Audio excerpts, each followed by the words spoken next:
Hi guys, आज हम लोग देखेंगे इकोनॉमिक्स। और इकोनॉमिक्स में अपना जो टॉपिक दिख रहे थे उसी में आगे देखेंगे आईएमएफ क्या है। ठीक है, international monetary fund, IMF, world bank, ये सब इंपॉर्टेंट चीज़ें हैं। तो देखिए, आईएमएफ की स्थापना क्या है, एक ब्रेटन वुड्स समझौता हुआ था, उसके तहत 1945 में हुई थी। तो कब हुई थी? ब्रेटन वुड्स समझौते के तहत 1945 में। इसका हेडक्वार्टर कहाँ है? वॉशिंगटन में है। ऐसे याद कर लीजिए, सबसे ज़्यादा पैसा किसके पास है? अमेरिका के पास। ठीक है, और आईएमएफ किससे पैसे से जुड़ा है? तो वॉशिंगटन। ठीक है, याद करने के लिए बता रही हूँ, ऐसा नहीं है। ठीक है, तो आईएमएफ की स्थापना ब्रेटन वुड्स समझौते के तहत 1945 में हुई थी। हेडक्वार्टर वॉशिंगटन में है। अंतर्राष्ट्रीय मुद्रा कोष की स्थापना का मुख्य उद्देश्य विनिमय दरों में स्थायित्व, सदस्य देशों में उत्पन्न भुगतान संतुलन की समस्या से निपटना, प्रतियोगितात्मक अवमूल्यन, कॉम्पिटिटिव डीवैल्यूएशन आदि को रोकना है। तो ठीक है, इसका मतलब आईएमएफ क्यों बनाया गया? देखिए, जो एक्सचेंज रेट था ना, मतलब कि आपको आप 1 रुपए के बदले कितना डॉलर मिला, ये एक्सचेंज रेट होता है कि हमारी करेंसी के बदले दूसरी करेंसी का क्या एक्सचेंज रेट है। तो एक्सचेंज रेट अगर बहुत अब बढ़ता जाता है तो बढ़ता है, कम होता है, उससे बहुत कंट्रीज़ को दिक्कत आती है। तो उसमें स्थायित्व होना चाहिए। ठीक है, अगर सदस्य देशों में भुगतान संतुलन की समस्या होती है, मतलब वो उनके पास पैसा नहीं बचता, मान लीजिए उन्हें पेट्रोल खरीदने का भी पैसा नहीं बचा है। ठीक है, उनका इंपोर्ट एक्सपोर्ट में मतलब संतुलन नहीं है, तो जो भुगतान संतुलन होता है उसकी समस्या से निपटना। ठीक है, अगर कोई अपनी मनी का ज़्यादा डिवॉल्यूएशन करता है, मतलब उसको जानबूझ के उसे कम करता है, तो उससे रोकना, ये सब इसका मेन काम है। भारत इसका क्या है, एक संस्थापक सदस्य है। ठीक है, इसकी स्थापना में वो समय से ही इसका सदस्य है। आईएमएफ की सदस्यता के लिए विश्व बैंक की सदस्यता तथा आईएमएफ में अनिवार्य अंशदान, ये दो आवश्यक शर्तें हैं। अगर किसी देश को आईएमएफ से जुड़ना है तो उसे विश्व बैंक की उसकी सदस्यता उसकी होनी चाहिए, वर्ल्ड बैंक में वो सदस्य होना चाहिए, और आईएमएफ में उसका अनिवार्य अंशदान होना चाहिए। ठीक है, कुछ ना कुछ उसे देना है। ये दो इसकी शर्तें हैं।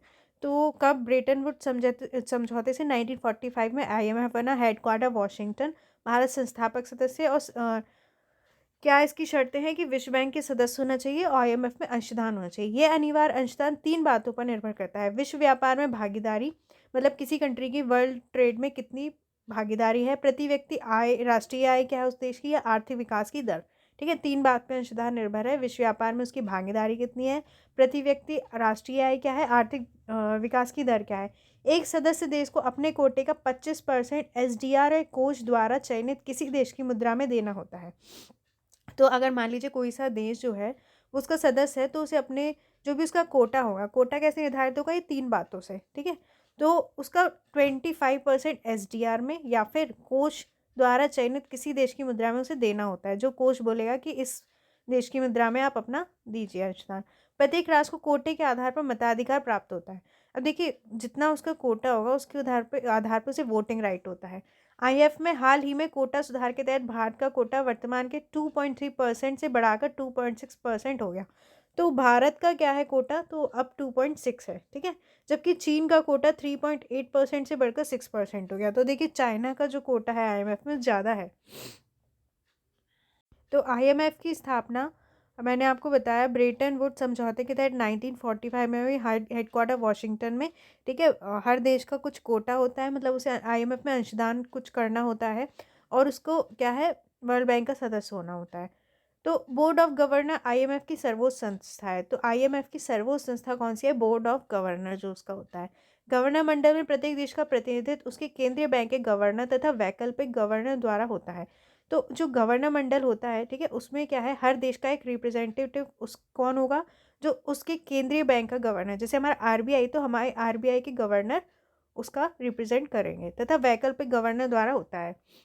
आईएमएफ द्वारा अपने सदस्य देशों को दी जाने वाली सहायता या ऋण अल्पकालिक या दीर्घकालिक दोनों होते हैं। तो जो आईएमएफ क्या है, सदस्य देशों को सहायता देता है, या तो वो थोड़े टाइम के लिए या ज़्यादा टाइम, दोनों देता है। ठीक है, अब क्या होता है? विशेष आहरण अधिकार, स्पेशल ड्राइंग राइट, एसडीआर। ये बहुत इंपॉर्टेंट है, इसे समझ लीजिए। एसडीआर एक अंतर्राष्ट्रीय रिजर्व परिसंपत्ति है। ये क्या है? एक इंटरनेशनल रिजर्व परिसंपत्ति है। विशेष आहरण अधिकार, एसडीआर, आईएमएफ द्वारा सृजित एक पत्र मुद्रा है जो सदस्य देशों के बीच बिना किसी भौतिक हस्तांतरण के परस्पर भुगतान के लिए स्वीकार की जाती है। देखिए, जैसे कि हम चेक देते हैं ना, तो वो उसी तरीके से क्या है, एसडीआर आईएमएफ की एक पत्र मुद्रा है। ठीक है, मनी है। ठीक है, पत्र मुद्रा है, जो क्या है, जो भी आईएमएफ के सदस्य देश होते हैं उनके बीच बिना किसी भौतिक हस्तांतरण के परस्पर भुगतान के लिए स्वीकार की जाती है। तो अगर मान लीजिए उसे भुगतान करना है तो वो ये एसडीआर में कर सकता है। ठीक है, इसका मूल सदस्य देशों की स्वीकृति के कारण है।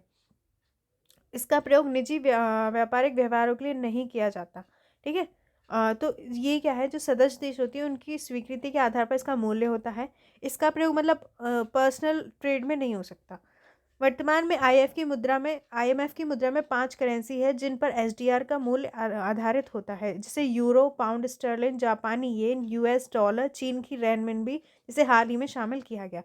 तो ये जो एसडीआर है इसमें क्या है, 5 करेंसी आती है। ठीक है, जिस पर क्या है एसडीआर का वैल्यू क्या होगी इन 5 करेंसी पर डिपेंड करेगा, जिसमें यूरो आती है। ठीक है, यूरोप की यूरो। ठीक है, पाउंड स्टर्लिन। ठीक है, और जो यूके की है पाउंड। ठीक है, जापानी येन, जापान की, यूएस का डॉलर होता है, चीन की रेनमिनबी। तो ये 5 मुद्रा इसमें आती है। अब देखते हैं वर्ल्ड बैंक। विश्व बैंक समूह के 5 सदस्य शामिल। अब वर्ल्ड बैंक में आपको हमेशा याद रखिए, वर्ल्ड बैंक सिर्फ वर्ल्ड बैंक नहीं है, वर्ल्ड बैंक में 5 संगठन शामिल हैं। पहला है अंतर्राष्ट्रीय विकास संघ, इंटरनेशनल डेवलपमेंट एसोसिएशन, आईडीए। ठीक है, अगर नहीं पता है तो वर्ल्ड बैंक में 5 संगठन है, ये याद कर लीजिए। पहला है अंतर्राष्ट्रीय विकास संघ, इंटरनेशनल डेवलपमेंट एसोसिएशन। ठीक है, डेवलपमेंट से रिलेटेड होगा नाम से अगर आप देखें। ठीक है, आईडीए की स्थापना 1960 में हुई। 1960 में इसकी स्थापना हुई। आईडीए को विश्व बैंक की रियायती खिड़की, सॉफ्ट लोन विंडो भी कहा जाता है। इसको क्या है, वर्ल्ड बैंक की रियायती खिड़की, सॉफ्ट लोन विंडो कहा जाता है। आईडीए द्वारा निम्न प्रति व्यक्ति आय वाले देशों को ब्याज रहित ऋण, इंटरेस्ट फ्री लोन्स, क्रेडिट दिया जाता है। तो इसमें क्या है, जो मतलब जिन देशों में प्रति व्यक्ति आय कम होती है उसको क्या है, इंटरेस्ट फ्री मतलब बिना ब्याज का ऋण दिया जाता है, इंटरेस्ट फ्री लोन क्रेडिट दिया जाता है, इसलिए सॉफ्ट लोन विंडो कहते हैं। ठीक है, आईडीए। तो आईडीए क्या है, ब्याज रहित ऋण देता है जिन देश में मतलब प्रति व्यक्ति आय कम है बहुत ज़्यादा, इसलिए इसे सॉफ्ट लोन विंडो कहते हैं। अब देखिए international bank of reconstruction and development. ठीक है, IBRD, international bank for reconstruction and development. ठीक है, तो नाम से देखिए इसमें कंस्ट्रक्शन एंड डेवलपमेंट जुड़ा है। इसकी स्थापना 1944 में हुई। इसके द्वारा मध्यम आय वाले देशों तथा साख विश्वसनीयता रखने वाले अल्प विकसित देशों को विभिन्न कल्याण कार्यक्रम जैसे गरीबी निवारण, अवसंरचना विकास आदि के लिए ऋण प्रदान किया जाता है। तो जो मध्यम आय वाले देश हैं, ठीक है, या जो अल्प विकसित देश हैं जिनकी कुछ साख है, ठीक है, उनको क्या है, जो भी विभिन्न कल्याण कार्यक्रम होते हैं जैसे गरीबी का निवारण करना, अवसंरचना विकास, इसके लिए ऋण दिया जाता है। फिर है इसकी एक और संगठन वर्ल्ड बैंक का अंतर्राष्ट्रीय वित्त निगम, इंटरनेशनल फाइनेंस कॉरपोरेशन, आईएफसी। इसकी स्थापना वर्ष 1956 में की गई। ठीक है, अलग अलग टाइम पे ये बने, 1956 में की गई। ठीक है, अब फाइनेंस कॉरपोरेशन तो क्या है, आईएफसी विकासशील देशों में निजी क्षेत्र के उद्यमों के लिए पूंजी जुटाने की व्यवस्था करता है। तो ये जो निजी क्षेत्र होता है, ठीक है, जो प्राइवेट सेक्टर है उसके जो उद्यम है, मतलब जो भी उनकी इंडस्ट्री है उसके लिए पूंजी जुटाने की व्यवस्था करता है। एक है बहुपक्षीय निवेश गारंटी संस्थान, मीगा। तो मीगा की स्थापना 1988 में हुई थी। ठीक है, इसकी स्थापना का मुख्य उद्देश्य था, ठीक है, अब नाम देखिए, नाम में बहुत कुछ रहता है, बहुपक्षीय निवेश गारंटी। ठीक है, निवेश गारंटी। तो इसका उद्देश्य था गैर व्यापारिक अवरोधों को कम करके विकासशील देशों में प्रत्यक्ष विदेशी निवेश को प्रोत्साहित करना। ठीक है, जो एफडीआई होता है उसको प्रोत्साहित करना, देशों में को एफडीआई मिले। ठीक है, और गैर व्यापारिक अवरोधों को कम करना। ठीक है, तो बहुपक्षीय निवेश गारंटी संस्था, मीगा। ठीक है, अब एक है ICSID, international centre for settlement of investment and dispute. ठीक है, तो इसकी स्थापना 1966 में की गई। इसका मुख्य उद्देश्य अंतर्राष्ट्रीय स्तर पर निवेश विवादों के लिए मध्यस्थता एवं सुलह करना है। ठीक है, नाम देखेंगे ना हम डिटेल में तो आपको समझ में आ जाएगा।